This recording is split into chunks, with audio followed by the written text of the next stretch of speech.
Géographie, thème 2, chapitre 1, dans le monde. Première partie, des territoires inégalement intégrés.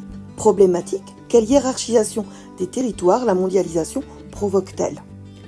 Hiérarchiser, c'est le fait de classer dans le but de montrer les rapports de domination. On peut aussi classer en catégories sans faire de hiérarchie. C'est une typologie.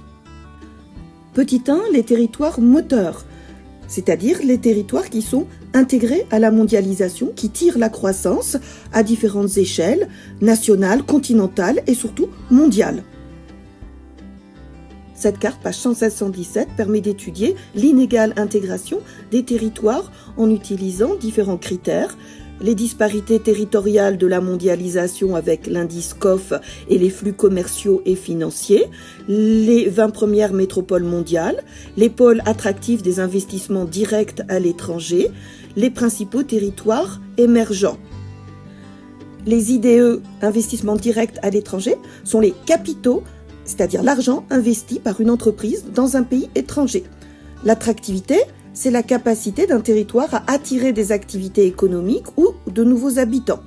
L'indice de mondialisation, COF est le nom d'un institut de recherche en Suisse, mesure les composantes économiques, sociales et politiques de la mondialisation à l'aide de 23 indicateurs, dont l'ouverture au commerce, la part des investissements directs étrangers dans le PIB, le taux de population étrangère par exemple.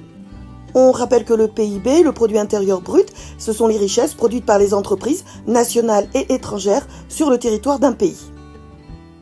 À l'échelle mondiale, on a 3 pôles majeurs, l'Amérique du Nord, l'Europe occidentale et l'Asie-Pacifique qui jouent un rôle primordial dans la mondialisation. Cet ensemble produit 80% de la richesse mondiale et génère les 3/4 des flux commerciaux.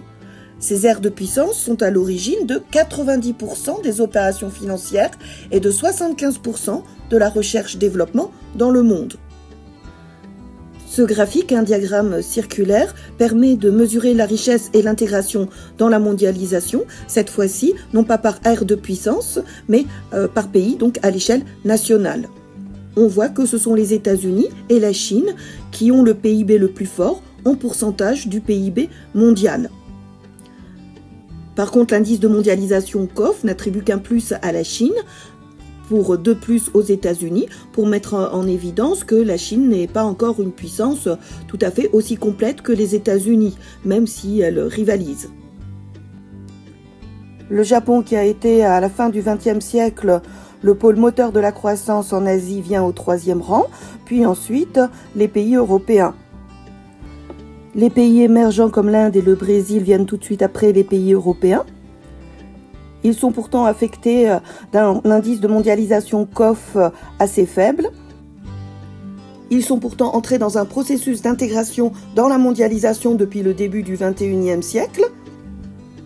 Les pays émergents ont encore de nombreuses faiblesses, en particulier des contrastes sociaux très importants.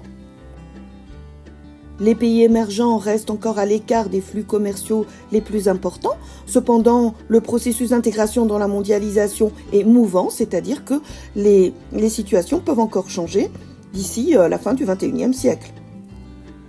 Au sein des espaces moteurs de la mondialisation, les métropoles, en particulier les villes mondiales, et les centres financiers sont des pôles majeurs de la mondialisation. New York, Tokyo, Londres.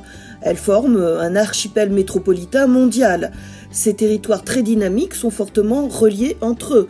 Les 10 plus grandes bourses fonctionnent 24 heures sur 24. Qu'est-ce que l'AMM ? C'est l'archipel métropolitain mondial, à savoir les métropoles globales et mondiales connectées entre elles en réseau, concentrant les services et les richesses et organisant la mondialisation économique. Ces réseaux sont matérialisés ici par l'anneau rouge. On retrouve parmi les 10 plus grandes bourses les pôles moteurs que l'on a déjà distingués, à savoir l'Amérique du Nord, les États-Unis, l'Europe occidentale et l'Asie-Pacifique.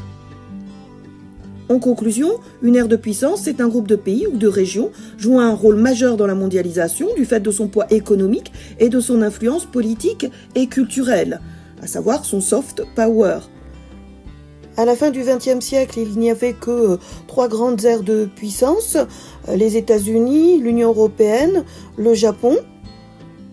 On peut voir sur cette carte des flux boursiers, dont on a dit qu'ils étaient très représentatifs de l'intégration dans la mondialisation, qu'il y a depuis le début du XXIe siècle une multipolarisation.